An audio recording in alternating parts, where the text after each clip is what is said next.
बैठो। आज हम बच्चों करने वाले हैं ऑर्गेनिक केमिस्ट्री स्टार्ट, ठीक है ना। ऑर्गेनिक केमिस्ट्री के बारे में आप लोगों को पता है ऑर्गेनिक केमिस्ट्री क्या होती है? हाँ या ना? क्या होती है ऑर्गेनिक केमिस्ट्री? ऑर्गेनिक केमिस्ट्री देखो, केमिस्ट्री ना हमारी 3 पार्ट्स में डिवाइडेड थी। शांत हो जाओ। Organic, inorganic, physical. फिजिकल में आपने सारा न्यूमेरिकल पोर्शन देखा, कोई रिएक्शन कितने टाइम में हो रही है, या आपने सेल वाला पोर्शन देखा, ठीक है, सॉल्यूशन देखे, आपने इनऑर्गेनिक का पार्ट भी देख लिया। अब ऑर्गेनिक केमिस्ट्री एक केमिस्ट्री साइंस की ही ब्रांच है जो किस बारे में बताती है। चलो मैं कुछ चीजें बताती हूँ, वैसे तो ये 11th का पार्ट है पर फिर भी कुछ कुछ पॉइंट लिख दो। जैसे आपको पहले, बहुत पहले ना स्टार्टिंग में क्या बोला गया था, जो ऑर्गेनिक कंपाउंड है, ऑर्गेनिक केमिस्ट्री ऑर्गेनिक कंपाउंड की स्टडी होती है। It is the study of the organic compound. लिखो, it is the study of the organic compound. First point हो गया, organic chemistry is the study of the organic compound. अब देखो जी, जब तुम्हारे कंपाउंड्स की स्टडी चल रही थी उस टाइम, हेलो बाहर नहीं देखना, जब तुम्हारे कंपाउंड्स की स्टडी चल रही थी उस टाइम पर देखा गया था कि आपके कुछ कंपाउंड जो लिविंग चीजों से मिले थे, कोई भी चीज आपकी लिविंग चीजों से मिली थी, ठीक है, लिविंग थिंग से मिली थी, उसको ऑर्गेनिक बोला गया था, ठीक है। लिविंग चीजों से जो भी चीजें मिली उसको ऑर्गेनिक बोला गया। जैसे कि पेड़ों से हमें कुछ मिलता है, ठीक है, पेड़ से, पौधों से, जैसे आपका पेड़ों से क्या होता है, कार्बोहाइड्रेट मिलता है ना। चावल कहाँ से मिलता है आपको? पेड़ों से मिलता है, ठीक है। पौधों से, जो भी चीज पौधों से मिलती है, उस टाइम बोला गया कोई भी चीज है अगर वो लिविंग थिंग्स से मिल रही है वो ऑर्गेनिक है। फॉर एग्जाम्पल, अगर मेरा ये हाथ का ये वाला पार्ट है, अगर ये हाथ के पार्ट को मैं कट कर दूं तो इस पार्ट में भी डेफिनेटली ऑर्गेनिक थिंग्स है, ठीक है ना। ऑर्गेनिक चीजें मतलब उस टाइम बोला गया था लिविंग थिंग। और इनऑर्गेनिक था जो, इनऑर्गेनिक जब इनिशियली स्टार्ट हो रही थी ऑर्गेनिक स्टडी, इनऑर्गेनिक कंपाउंड को क्या बोला गया था भाई? नॉन लिविंग थिंग से मिलता था। कहां से मिलता था? नॉन लिविंग थिंग से। अब थर्ड पॉइंट देखो, अब क्या हम लिविंग थिंग्स को बना सकते हैं? हम अपने आप क्रिएट कर सकते हैं लिविंग चीजें? अपने आप हम कुछ नहीं बना सकते। तो एक साइंटिस्ट थे जो सबसे पहले उन्होंने एक स्टेटमेंट दिया था, बर्जेलियस नाम था उनका। क्या नाम था? बर्जेलियस, ठीक है ना। बर्जेलियस एक साइंटिस्ट थे, उन्होंने कहा था ऑर्गेनिक कंपाउंड को बनने के लिए एक वाइटल फोर्सेस की ही नीड है। वाइटल मतलब एक रहस्यमय ताकत, ठीक है ना। मतलब कि इंसान को तुम बना सकते हो, मतलब अपने हाथों से लैब में प्रिपेयर कर देगा, लिविंग चीज को नहीं बनाएगा ना। वही कह रही हूँ कि ऑर्गेनिक कंपाउंड या ऑर्गेनिक चीजों को हम नहीं बना सकते, वो भगवान की दी हुई कुछ ऐसी चीज है कि आप लैब में प्रिपेयर नहीं कर पा रहे हो।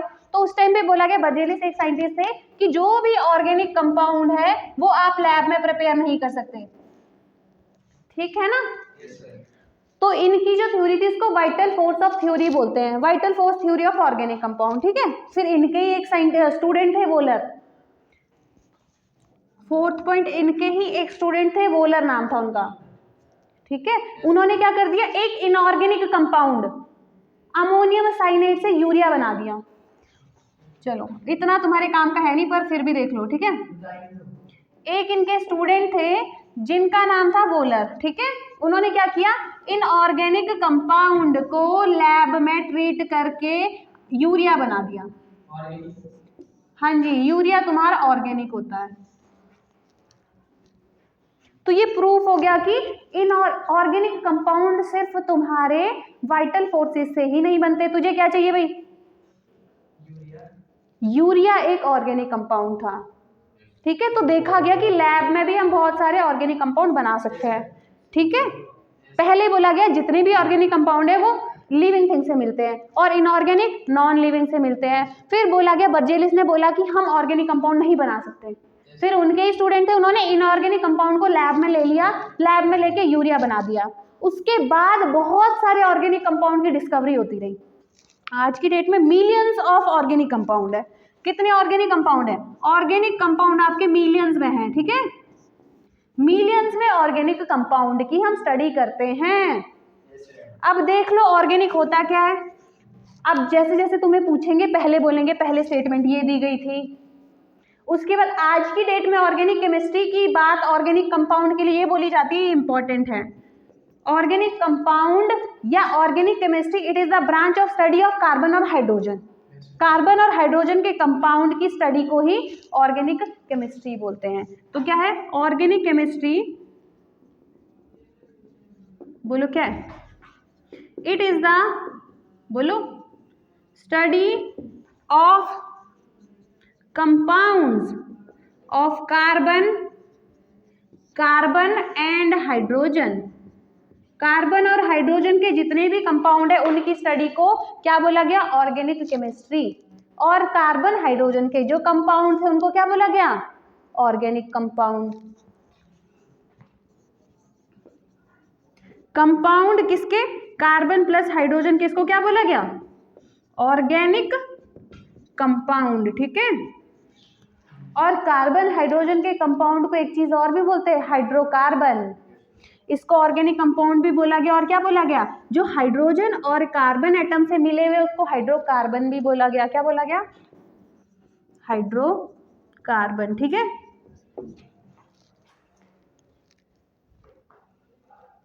ऐसे कंपाउंड जो कार्बन हाइड्रोजन से मिलके बनते हैं उसको ऑर्गेनिक कंपाउंड बोलते हैं और इसकी स्टडी को ऑर्गेनिक केमिस्ट्री बोलते हैं या फिर इसको हाइड्रोकार्बन बोलते हैं। ठीक है।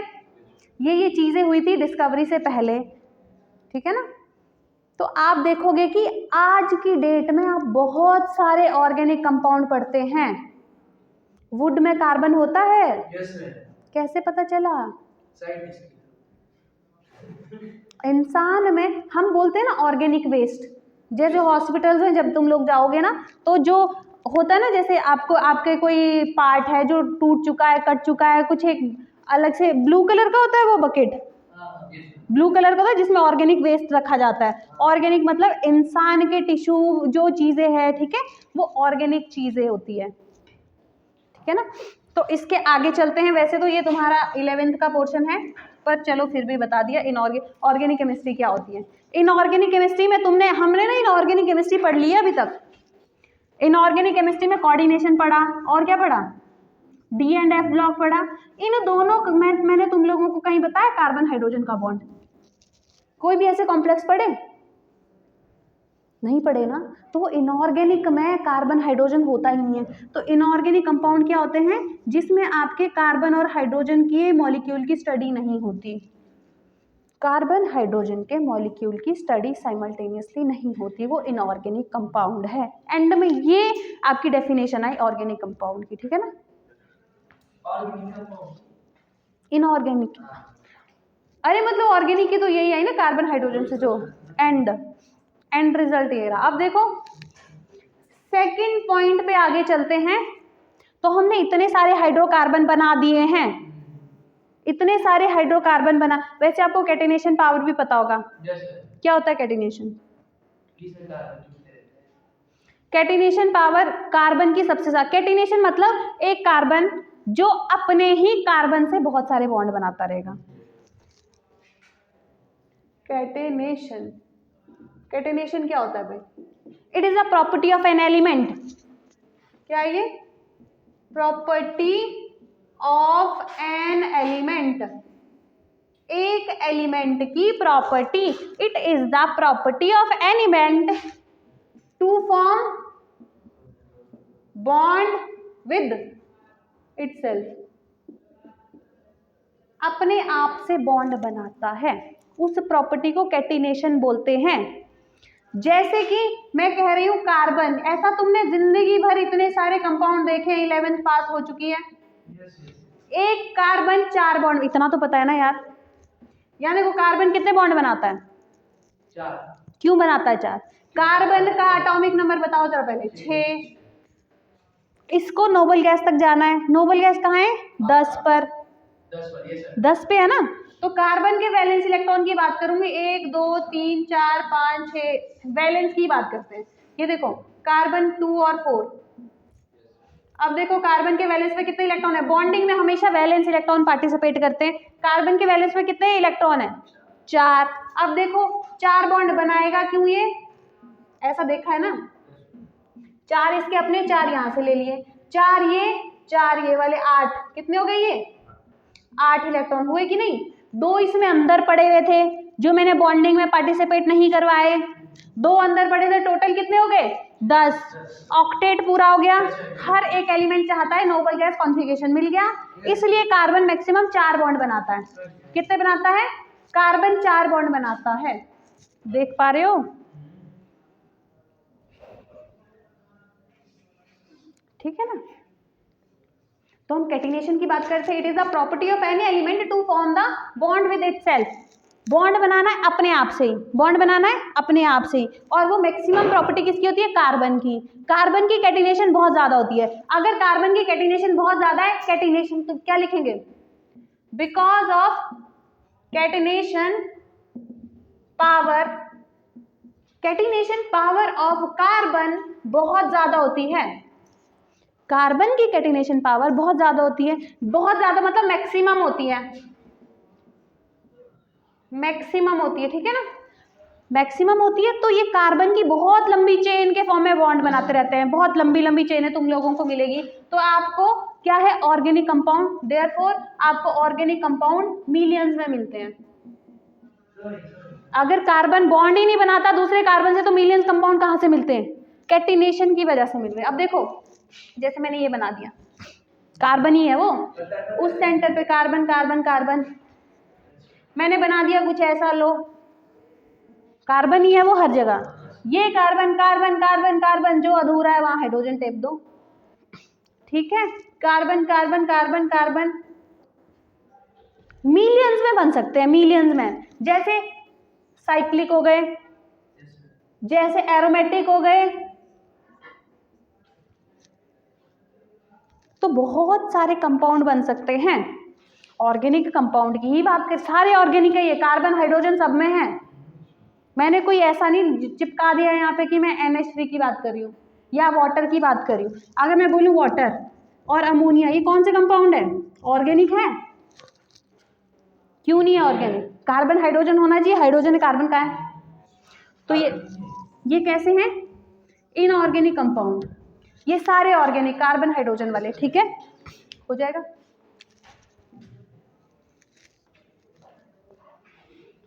तो इसके आगे चलते हैं हाइड्रोकार्बन पे। कहां जा रहे हैं हम, हाइड्रोकार्बन पे। हाइड्रोकार्बन क्या होता है, ऐसे कंपाउंड जो आपके कार्बन प्लस हाइड्रोजन से मिलके बने होते हैं। The compound which is made up of carbon and hydrogen, पहला पॉइंट हो गया। अब हाइड्रोकार्बन की आपके पास क्या की जाती है, naming, IUPAC nomenclature. IUPAC nomenclature का full form international union of pure and applied chemistry, ऐसा ही है। यहां देखो IUPAC नॉमेनक्लेचर, फिर बात करेंगे हम IUPAC नॉमेनक्लेचर की। IUPAC नॉमेनक्लेचर क्यों आया दुनिया में, क्यों पढ़ रहे हैं हम इसको, हम देखो, हमने ना मिलियंस ऑफ कंपाउंड डिस्कवर कर दिए थे, साइंटिस्ट ने कार्बन और हाइड्रोजन के मिलियंस कंपाउंड बना दिए थे। अगर मिलियन कंपाउंड बन गए तो उनके नाम भी तो बताने पड़ेंगे, और ऐसे नाम दिए गए, एक कंपाउंड का ऐसा नाम है जो मिलियन का नहीं होगा। जैसे तुम अपनी दुनिया में देखते हो ना, कितने गौरव मिल जाएंगे, मिल जाएंगे ना, जैसे वरुण भी बहुत सारे मिल जाएंगे, गौरव मिल जाएगा, वरुण मिल जाएगा, इतने सारे लोग मिल जाएंगे। पर इन्होंने मिलियंस, पता नहीं कितने मिलियंस कंपाउंड है, ऐसे कंपाउंड बनाएंगे जो कभी आपको वापस नहीं मिलेंगे, कभी नहीं मिलेंगे, ठीक है। जिसका एक नाम हो चुका है वो वापस कभी नहीं आएगा। तो international union of pure and applied chemistry एक ग्रुप है केमिस्ट का, जिन्होंने क्या बोला कि हम मिलियंस ऑफ कंपाउंड है, हर एक कंपाउंड का एक पर्टिकुलर नाम देंगे। जैसे DNA फिंगरप्रिंटिंग होता है, हर एक इंसान का DNA अलग होता है, वैसे ही हर कंपाउंड को अलग अलग नाम दिए गए थे, हर कंपाउंड को अलग अलग नाम दिए गए थे। क्लियर, इससे क्या करना तूने, ठीक है ना, ठीक है। तो IUPAC नॉमेनक्लेचर के 3 रूल होते हैं, क्या क्या होता है, जब आप नेमिंग करते हैं तो आपको याद होगा, यहाँ प्रीफिक्स लिखते हैं, याद है? क्या होता है प्रीफिक्स? प्रीफिक्स लिखते हैं, बीच में वर्ड रूट लिखते हैं, वर्ड रूट लिखते हैं, फिर यहाँ सुफिक्स लिखते हैं। नेमिंग की बात करें अभी हम, ये बहुत ध्यान रखना है। ये प्रीफिक्स, प्रीफिक्स क्या होता है? सबसे पहले वर्ड रूट की बात करते हैं। वर्ड रूट क्या है? वर्ड रूट क्या है? वर्ड रूट क्या है? जल्दी बोलो। वर्ड रूट होगा वो नहीं जो बीच में लगता है। वर्ड रूट, सुनो, वर्ड रूट आपको बताता है नंबर ऑफ कार्बन एटम के बारे में। किसके बारे में बताता है? नंबर ऑफ कार्बन एटम के बारे में, ठीक है? जैसे मैंने कहा एक ही कार्बन है, एक कार्बन, उसको क्या बोलते हैं? मिथ। दो कार्बन है, उसको क्या बोलते हैं? इस तरह, इसको बोलते हैं इथ। तीन कार्बन है ऐसे, प्रॉप। याद कर लेंगे। जैसे मैं 10 कार्बन बोल रही हूँ, अब मैं ऐसे नहीं लिखूंगी 4 carbon, 5 carbon, 6 carbon, 7 carbon, 8, 9, 10, 11, 12। 4 carbon को क्या बोलते हैं? ब्यूट। 5 कार्बन को पेंट, 6 कार्बन को हेग, 7 को हेप्ट, 8 को 9 को नॉन, 10 को डेक, इसको डोडेक, इसको अनडेक। एक सेकेंड, इसको चेक, ये इसको अनडेक बोलते हैं, इसको डोडेक बोलते हैं, उल्टा है ना? सुन लो जी, ये वर्ड रूट की बात हो रही थी। आईयूपी, मैं आप लोगों को बता देती हूँ, आईयूपीएसी नॉमेनक्लेचर कर रहे थे, इससे पहले हमने ये चीजें कर ली थी, ठीक है? आईयूपीएसी नॉमेनक्लेचर को 3 स्टेप में करते हैं। पहला स्टेप है प्रीफिक्स, दूसरा है वर्ड रूट, तीसरा है सुफिक्स, ठीक है ना? ठीक है जी। वर्ड रूट की बात करते हैं। वर्ड रूट बताता है नंबर ऑफ कार्बन एटम के बारे में। किसके बारे में बताता है? नंबर ऑफ कार्बन एटम के बारे में। एक कार्बन एटम, उसको क्या बोलेंगे? मिथ। 2 कार्बन एटम का मतलब समझ रहे? एक एक जो बॉन्ड के थ्रू जुड़े हुए हैं, पता चले एक कार्बन अलग ही घूम रहा है दूसरा, उसको नहीं बोलेंगे इथ। जुड़े हुए होने चाहिए, चाहे सिंगल बॉन्ड हो, चाहे डबल बॉन्ड हो, चाहे ट्रिपल बॉन्ड हो। 3 कार्बन जब जुड़े उसको क्या बोलते हैं? Prop, but, pent, hex, hept, oct, non, dec, undec, dodec, ठीक है ना? अनडेक, डोडेक, क्लियर है? फिर देखो, इसके आगे बात करते हैं प्रीफिक्स की। किसकी बात करते हैं? प्रीफिक्स क्या होता है?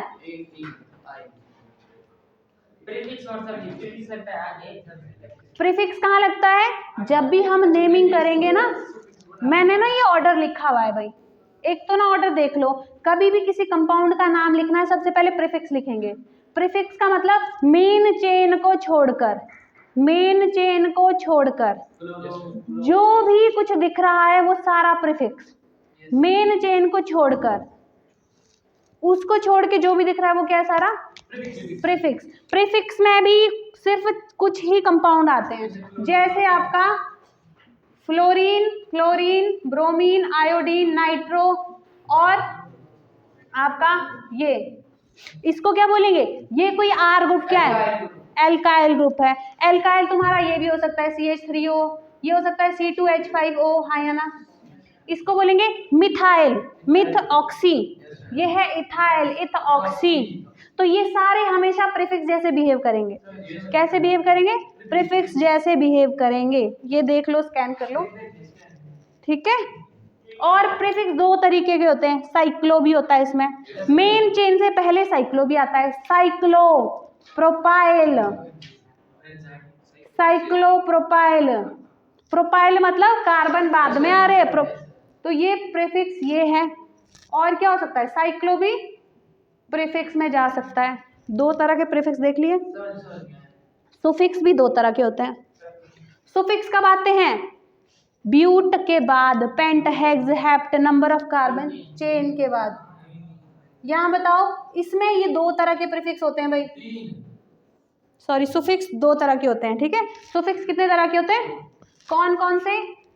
एक होता है, ये बताता है तुम्हें नंबर ऑफ बॉन्ड के बारे में, नंबर ऑफ बॉन्ड के बारे में। देखो ये कार्बन कार्बन है, कार्बन की जितनी मर्जी चेन है, कार्बन कार्बन के बीच में अगर सिंगल बॉन्ड है उसको क्या बोलते हैं? एन।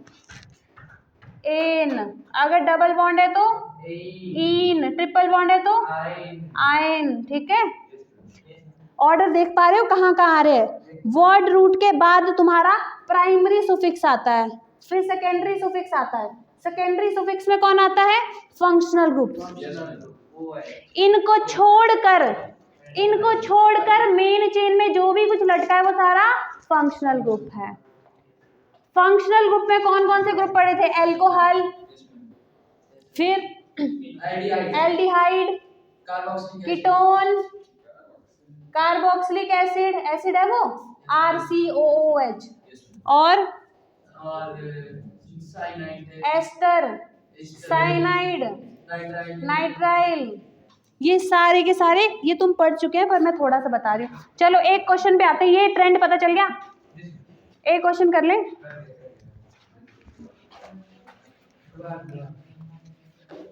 आवाज नहीं आनी चाहिए भाई, बिल्कुल आवाज बिल्कुल नहीं आनी चाहिए।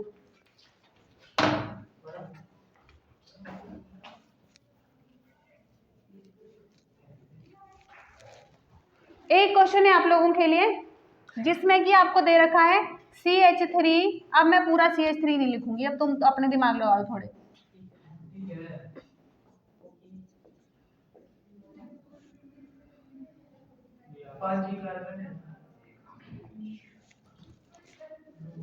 इसका नाम बताना है। एक मैं बता देती हूँ, सुनो। नाम बताने के लिए तुम्हें रूल क्या पता है? प्रीफिक्स, फिर वर्ड रूट, फिर सुफिक्स कौन सा? प्राइमरी सुफिक्स, फिर सेकेंडरी सुफिक्स। ठीक है, वर्ड रूट चेक करो। वर्ड रूट क्या होता है? Number of carbon atom. क्या होता है? कितने कार्बन एटम? कार्बन कार्बन की चेन कितने हैं कार्बन? 1 2 3 4 5। कितने की चेन है? 5 की। वर्ड रूट के प्लेस पे वर्ड रूट को क्या बोलूं? इसको पेंट। प्राइमरी सुफिक्स में कौन आता है? प्राइमरी सुफिक्स में कौन आता है? कार्बन कार्बन के बीच में कैसे बॉन्ड है? ये देखो, ये सिंगल है, ये सिंगल है, ये सिंगल है, डबल है। एक भी डबल, अगर सारे सिंगल होते तो कौन आता? एन। अगर एक भी डबल आ गया तो कौन आएगा? इन। कहाँ पे है इन? लास्ट में। चलो इन, इन की पोजीशन करें। इन, इन की देखते हैं अभी, ठीक है ना? पेंट इन। अब देखो, ये भी हो गया, ये भी हो गया। अब इसके आगे ये कौन है? प्रीफिक्स। प्रीफिक्स कहाँ आता है? मेन चेन के आगे। चेन को छोड़कर और क्या क्या दिख रहा है? वो फंक्शनल ग्रुप नहीं होना चाहिए, बस फंक्शनल ग्रुप नहीं होना चाहिए। कौन है जो फंक्शनल ग्रुप नहीं है? ये और ये दोनों क्या है? फंक्शनल ग्रुप नहीं है। क्या है? फंक्शनल ग्रुप नहीं है। फंक्शनल ग्रुप नहीं है। तो बताओ क्या लिखूं इसको? क्लोरीन है, ब्रोमीन है। इसको अल्फाबेटिकली लिखते हैं। क्लोरीन कहाँ पे आ रहा है?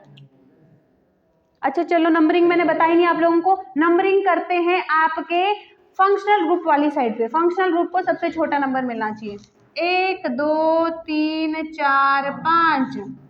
तो ये हो जाएगा 5 इन हो जाएगा। प्रीफिक्स बताओ। क्लोरीन है और ब्रोमीन है, कौन पहले आता है? बी या सी? बी आता है तो अल्फाबेटिकली लिखो। क्या हो जाएगा ये? 3 ब्रोमो 2 क्लोरो। कौन है ये? 4 वाला। और ये 5 नहीं है, 4 से शुरू करते हैं। ठीक है, बोलो क्या है ये? 3 ब्रोमो 2 क्लोरो पेंट 4 इन। और पीछे कौन है अब?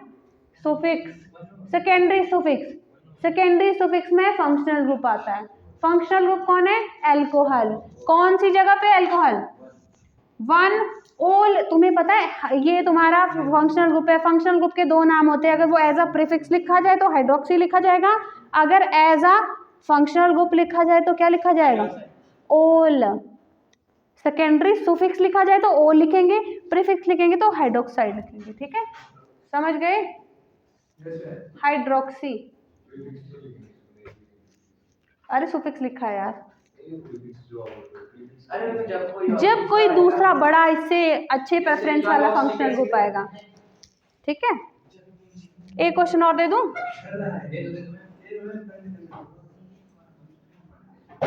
रुको भाई, अपना दिमाग थोड़ा सा ठीक कर लेना, देखते हैं तुम्हें कितना आता है।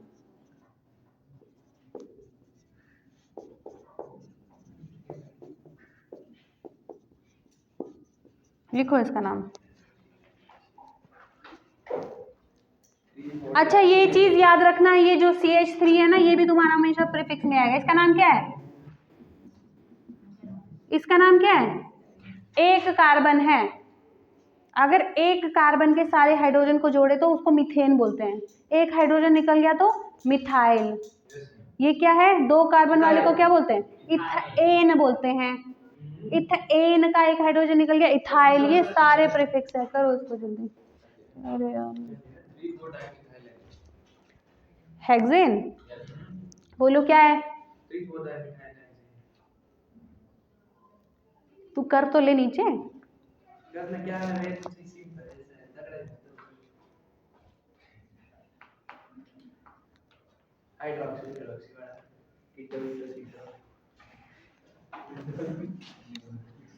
देखो, ये IUPAC नॉमेनक्लेचर तो हम करने से रहे यहाँ पर, ठीक है ना? ओहो, तो गड़बड़ हो। ये बताओ जरा, ये कंपाउंड मैंने सही लिखा है? पहले ये बताओ, इसका नाम लिख सकते हैं? क्यों गलत है या क्यों सही? कौन से बॉन्ड? कार्बन के 5 बॉन्ड हो गए, बनाता है? कार्बन 5 बॉन्ड बनाता है, तो मतलब ये गलत है। लो, अब बताओ इसका नाम। नाम बताओ इसका, ठीक तो है।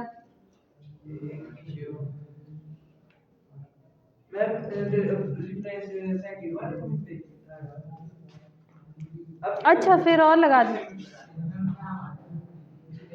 नहीं, चलो तुम इसी का नाम बता दो। इसमें किसको देंगे? वो तुम देख लो।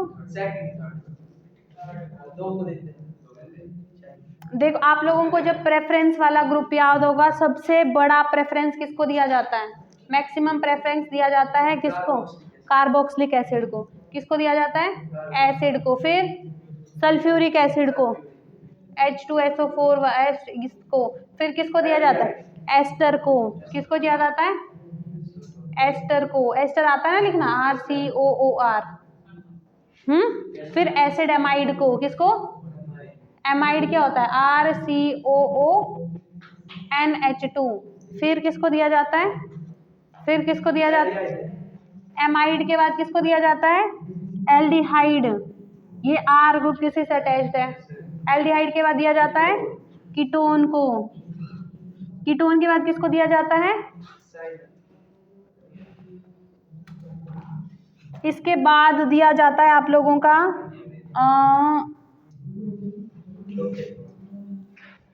साइनाइड को। ठीक है, फिर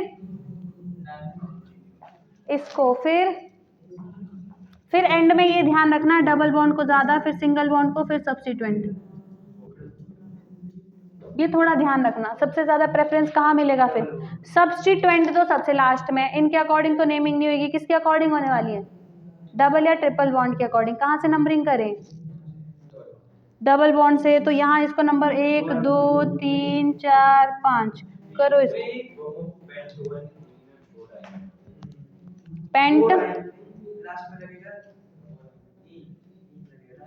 ये मेरे को बताओ, इन कहाँ पे आएगा? लास्ट में। कहाँ? कौन सी पोजीशन पे? क्यों? प्रेफरेंस तो दे रहे हैं, उसके अकॉर्डिंग नंबरिंग कर दी ना, उसके अकॉर्डिंग हमने नंबरिंग कर दी। पर लिखना अल्फाबेटिकली है, लिखना अल्फाबेटिकली है। ठीक है, हो जाएगा? हो जाएगा? ये नोट कर दो आप लोग तब तक। टाइम कितना हो गया? ये नोट करो जरा, 1 मिनट ना, मुझे लग रहा है 29 मिनट है।